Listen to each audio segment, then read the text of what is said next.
Sesungguhnya, awal agama itu adalah ma'rifatullah.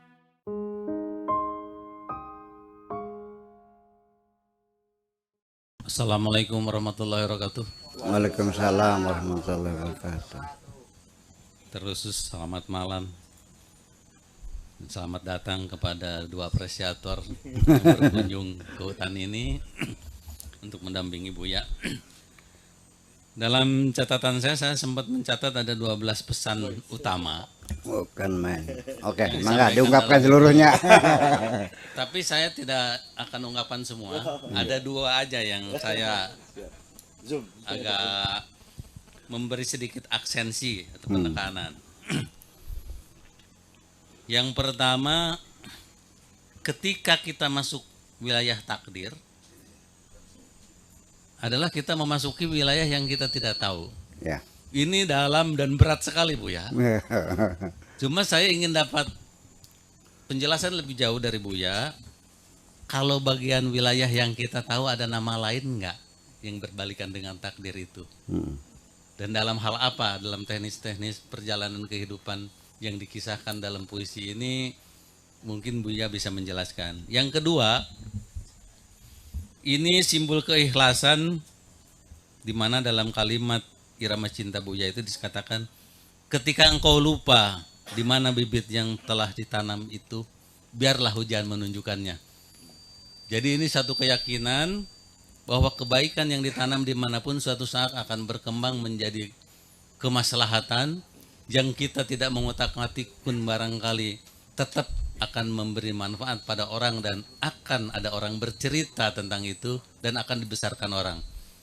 Nah tentu barangkali pesan tentang keikhlasan ini bagian yang indah disampaikan tetapi sulit untuk kita realisasikan, dan barangkali kiat berkaitan dengan holowat yang kita jalani sekarang ini, di mana sebetulnya titik-titik sentral dan titik-titik kritis untuk membangun keyakinan semacam itu.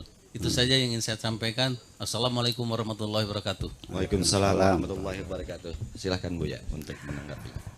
Jadi pada dasarnya sengaja Allah menutup dari pandangan mata, pikiran, prediksi kita terhadap apa yang bakal terjadi. Cut oleh Allah bahwa kita dibatasi, bahwa besok apa yang kita lakukan, kata Allah, kamu nggak bakal tahu, dan nanti kamu matinya di mana juga nggak bakal tahu kok. Caranya bagaimana nggak tahu, apakah mati ketabrak, mati ketembak, mati kebakar, tenggelam, dan kita tidak tahu. Itu sudah komitmen Tuhan untuk membuat kita nyaman sebetulnya. Jadi ketidaktahuan itu supaya kita buat nyaman. Wa ma tadri nafsum madza taksibu ghadan. Tidak ada seorang pun yang tahu apa yang akan dilakukan besok.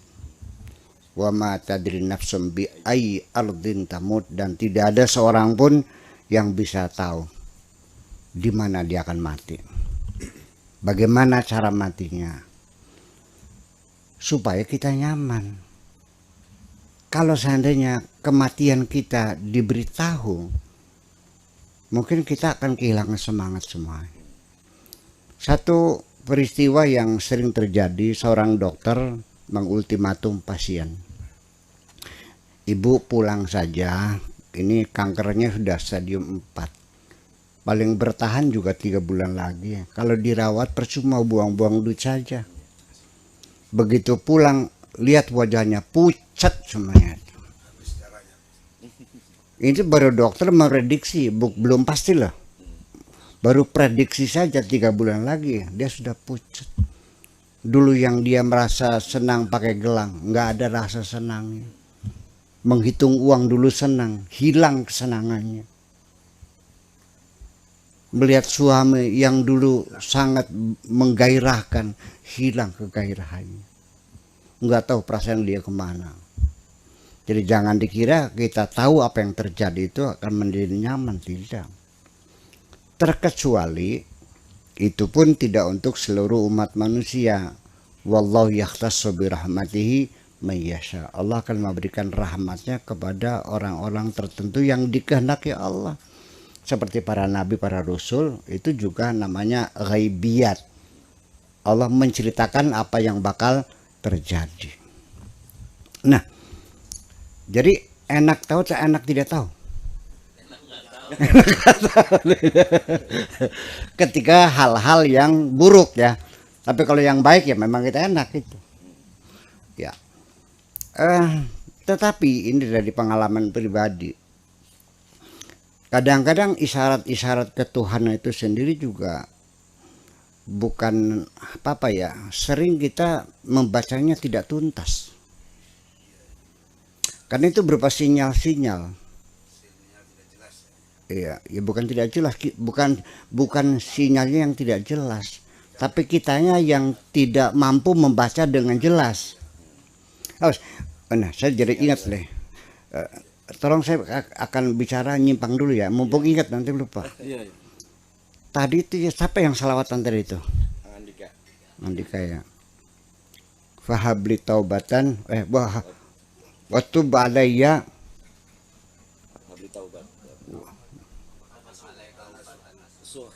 Waktu balayya taubatan nasuha. Ini saya kritik saja dari segi sastranya. Taubatan nasuha itu persyaratan yang harus dipenuhi bagi orang yang meminta taubat kepada Allah. Syaratnya harus taubatan nasuha. Ya kan gitu. Adapun Allah memberikan pertobatan, tidak dipersyaratkan Allah taubatan nasuha.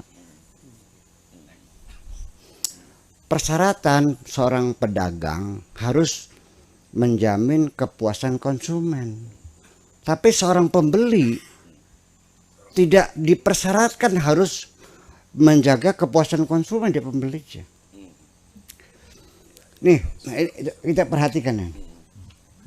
Ya ayyuhalladzina amanu tubu ilallah taubatan nasuha. Wahai orang beriman, bertobatlah kepada Allah dengan taubat nasuha. Menjadi persyaratan harusnya taubat nasuha. Ya, asa rabbukum an yukaffira ankum. Semoga Tuhanmu menutupi segala keburukan-keburukanmu. Jadi ini persyaratan untuk orang yang bertobat, bukan persyaratan bagi Tuhan harus taubat nasuha. Ini kritik saya. Ya, dan Yang betulnya seperti apa? ya kalau Allah jangan menuntut Allah taubat dengan taubat nasuha dong. Waktu balayya taubatan nasuha. Kita minta Allah menerima taubat kita dengan taubat nasuha. Ini maksudnya gimana? Enggak jelas. Nah ini banyak sekali ini qasidah-qasidah diniyah ini yang mungkin ketika menyusunnya tidak menggunakan logika sastra dengan kehalusan bahasa, asal berbunyi gitu. Ini mohon maaf sebenarnya. Ini saya cut dulu Pak, nanti kita lanjutkan lagi.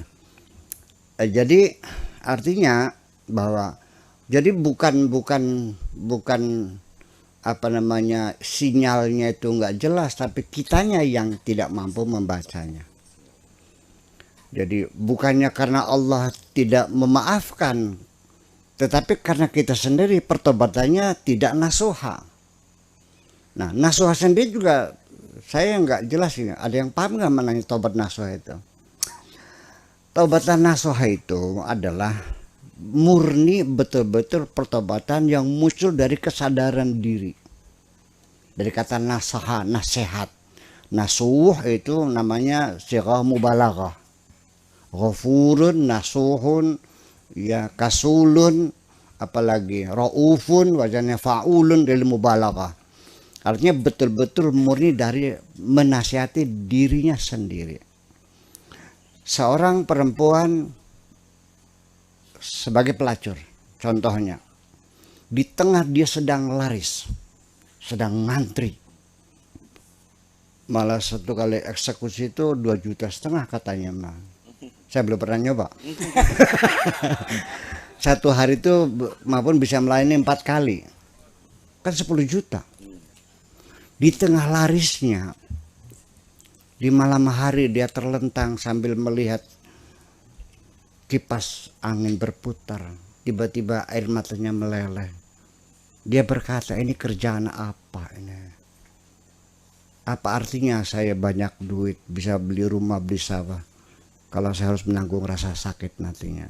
Sebelum aku sakit, aku ingin bertobat. Itu yang namanya nasuha. Tapi kalau setelah kena penyakit HIV AIDS terus dia bertobat, ya itu mah bukan nasuha namanya.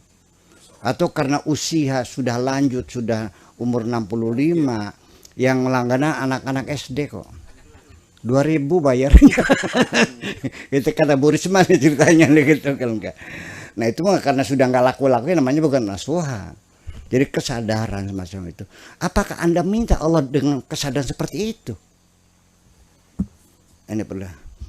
Jadi diluruskan. Jadi artinya ampunilah kami dengan kebesaran ampunanmu, bukan dengan kenasihatannya. Itu ini. Banyak sekali syair-syair atau qasidah-qasidah keagamaan yang sebetulnya saya tidak merasakan indah ya, tapi sangat populer, yaitu Abu Nawas itu. Gus Dur juga pernah menyanyikannya. Ilahilas tulil firdausi ya ahlaya wala aqwa ala naril jahimi. Ini kan orang mau minta apa sih, nggak jelas. Sorga nggak pantas, neraka nggak kuat, jadi lu mau minta apa? Dia tidak menyampaikan keinginannya. Kemudian juga siapa lagi tuh? Fahabli taubatan, fahabli taubatan, berilah aku, wahaba yahabu hab, amarnya, berilah aku pertobatan. Bukan, Abu Nawas ini merasa banyak dosanya, lalu minta Allah memberikan pertobatan. Jujur nggak perasaan kita? Saya jatuh cinta kepada seorang perempuan. Kalau betul aku cinta, aku katakan I love you. Tidak mungkin, Neng, tolong dong berikanlah cintamu kepadaku. Ini nggak masuk. Dalam logika perasaan nggak masuk. Masa minta Allah suruh berikan pertobatan kepada saya? Kamu aja bilang minta ampun dulu, ngaku salah. Gitu kan? Ya mustahil dong. Masa suruh Allah ngasih pertobatan? Waghfir dzunubi. Dzunub itu batnya dosanya banyak. Fa innaka ghafirun. Ghafirun itu bukan pasangannya dengan dzunub. Kalau dzanbun sekali itu ghafirun. Kalau dzunub itu ghafurun. Karena mubalaghah. Jadi yang mengampuni dosa-dosa yang banyak itu sifat Allahnya adalah ghafurun, bukan ghafirun.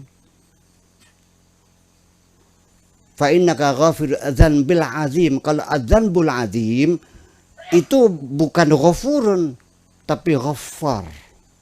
Jadi pasangan-pasangan ejek itu sendiri nggak pas secara bahasa. Itu kritik saya. Tapi sudah kadung populer ya silakan gitu. Iya, ini artinya secara jujur, ini artinya seorang pujangga ini Abu Nawas itu, apa yang dia katakan sebetulnya dia tidak merasakannya kok. Itu aja persoalannya.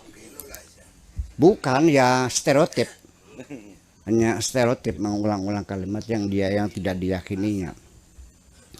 Oke, kemudian jadi ini karena teringat sih, jadi bukan sinyalnya nggak jelas.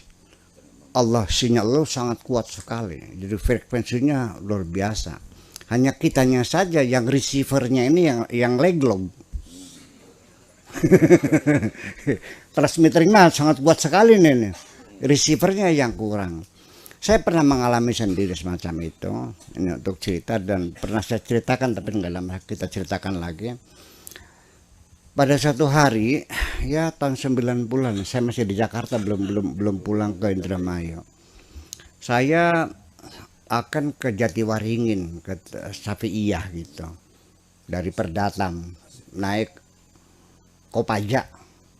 Ya waktu itu dudukan kursinya juga masih pakai kayu Pak, kayak outdoor tuh, ya pakai berhadapan-hadapan kan, berhadapan-hadapan gitu. Nah saya di sebelah kanan paling pinggir sekali, sehingga kaki saya itu sebelah kiri keluar.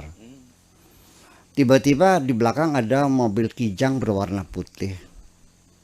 Saya menduga ini mobil mau tabrakan. Udah, ya udah, urusan apa mau tabrakan, silakan aja. Nggak taunya itu mobil nabrak mobil saya tumpangi. Dan untung saya aja kaki saya lagi masuk. Kalau ngelamprek keluar, putus lah. Jadi artinya Allah ngasih sinyal, sayanya yang bego, nggak bisa membacanya atau bacanya separuh-separuh. Itu terjadi semacam itu. Nah, walhasil tetapi kemampuan orang memprediksi atau juga tebak-tebakan itu Kanjeng Nabi sudah memperingatkan, iya kawan nujum. Laqad kadzibal munajjimuna walau kanu shadaqu.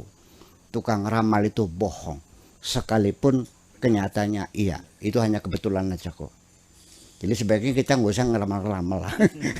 Yang penting ini aja kita siap menerima segala keputusan Allah.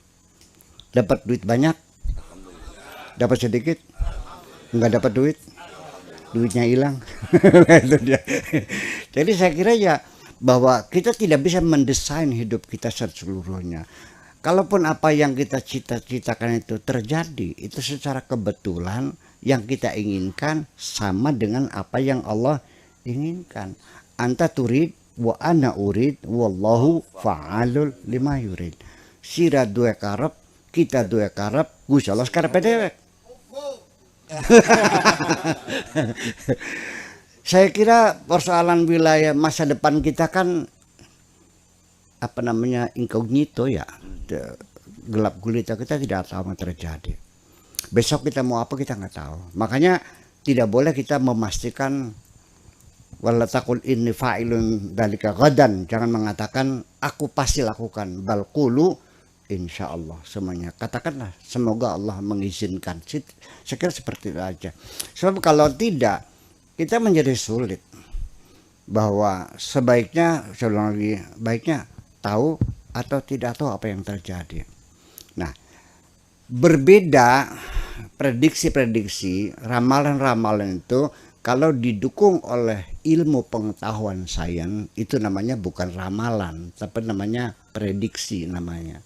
Tapi ramalan cuaca juga ya.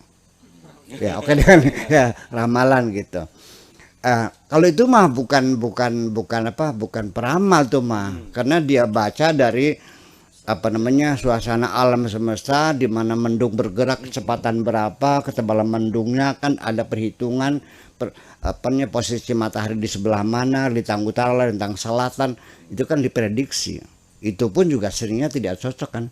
Diduga besok hujan lebat ternyata nggak hujan kan. Nah, itu juga semacam itu. Itu namanya bukan tukang tenung, bukan tukang ramal gitu. Itu meramal ilmiah semacam itu. Ya, kemudian juga COVID juga sama. Ini bukan ramalan, itu adalah perhitungan saintis, dihitung semuanya itu. Nah, kalau itu boleh kita percaya, ya kan? Tetapi juga tetap tidak ada kepastian. Kita tidak bisa memastikan apapun. Oleh karena itu, supaya kita jangan gundah hati kita, ya sudahlah, serahkan saja pada Allah supaya hidup kita nyaman. Terserah Allah apapun, kita siap menerima dengan dalil wa qalu sami'na wa ata'na ghufranaka rabbana wa ilaikal masir. Artinya sami'na, siap kami terima segala putusanmu. Wa ata'na, dan siap kami jalani segala keputusanmu. Ketika kami melakukan kesalahan, ghufranaka, ampunilah kami. Wa ilaikal masir, keputusan terakhir di tanganmu. Terima kasih gitu aja.